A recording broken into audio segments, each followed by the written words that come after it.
Are you a safe person for him to open up to? Does he sense your judgment and critique, making it difficult for him to be himself around you, including his flawed nature? Have you noticed after you've been married a while that sex and intimacy concerns tend to creep up in your marriage? I'm Dan Purcell, a sex and intimacy coach for married couples, and I'd love to help answer your questions and concerns and help you bring your intimacy to your next level. This video you're about to watch is part of a series that I'm doing, answering questions that have been submitted anonymously. If you have a question you'd like addressed yourself, you can go to my website, getyourmarriageon.com, click on resources, and then anonymous questions. All right, let's dive in. This next question comes from a wife, and she's frustrated about the one-sided efforts for good sex in her marriage. This is what she says.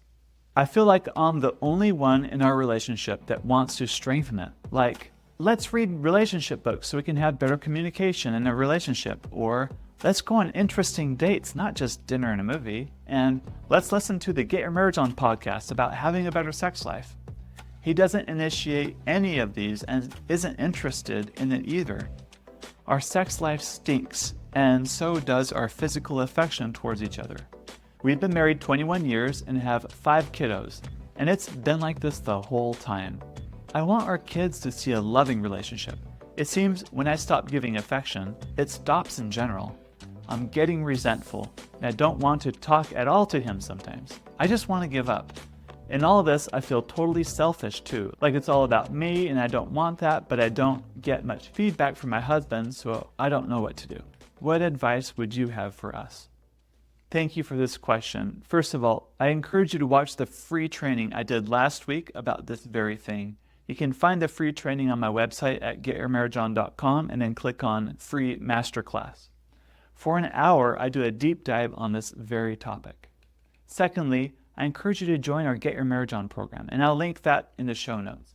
You are exactly who this program is designed for. You see, there's real pain that comes with mismatched desires, mismatched sex drives, and levels of affection, preferences, etc. in a marriage. And this pain is real, and I have a lot of compassion for you, and you're definitely not alone in feeling this pain. Many couples listening to this podcast and otherwise have this kind of pain running in their marriage. And I have about 100 things I can say about this in your situation that I don't have the time for, but let me give you just a few thoughts.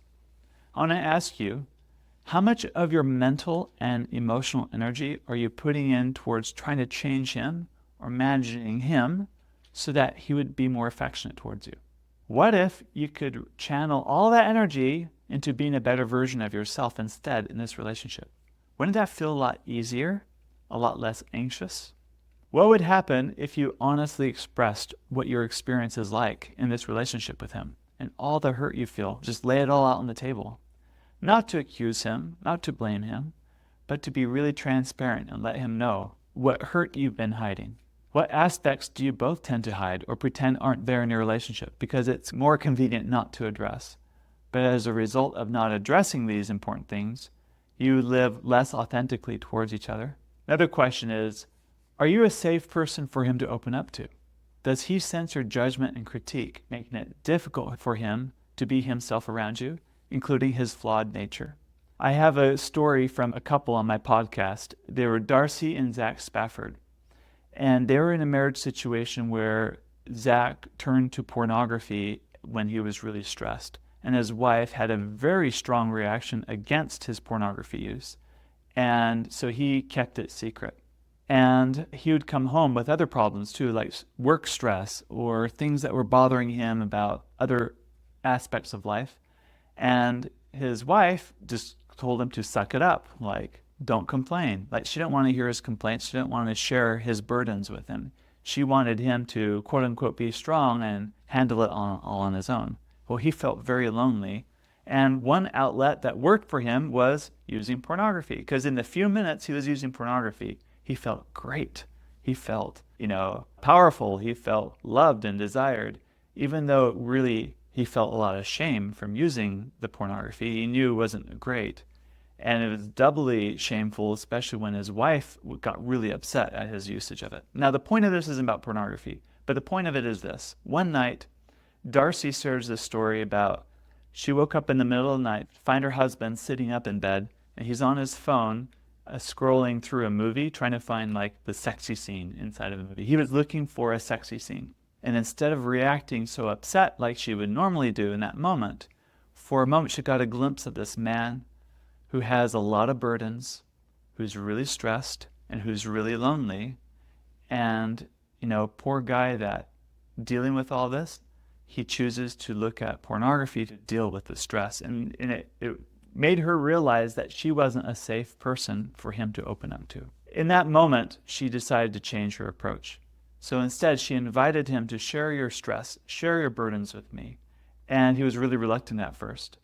But she became a better partner, and that was part of her half. Now, there's a lot more to the story you can hear about in the full episode. But the part that stood out to me is she became a safe person for him to open up to. And as she became more safe for him to open up to, it did away with her constant critique of him. It did away with her constant judgment of him. And they could actually start moving forward now with the things that were affecting both of them in their relationship. And now they have a much better marriage as a result. So the point is, ask yourself, am I okay with his flawed nature? Can he be himself around me? Or am I full of judgment and critique constantly about what I'm not getting, what I should deserve in my marriage that he's not providing, and he's a lousy provider for it, right? There's a very different energy there. Can you get curious and be genuinely interested in his interests, what he thinks about, what makes him tick? Not to manipulate him, but is there more depth to him than you may have noticed before? I also want to reiterate that it's never selfish to desire a stronger marriage. It's never selfish to desire that your kids have a better model of affection. So your desires there are not selfish. I think this is a situation for you where coaching can be very, very effective and helpful. Reach out for a free consultation. Thank you for watching this video. If you'd like more great content like this to help improve intimacy in your marriage, click the subscribe button. Also, if you want to send me a question anonymously, you can do so at getyourmarriageon.com. Click on resources and then anonymous questions. See you in the next video.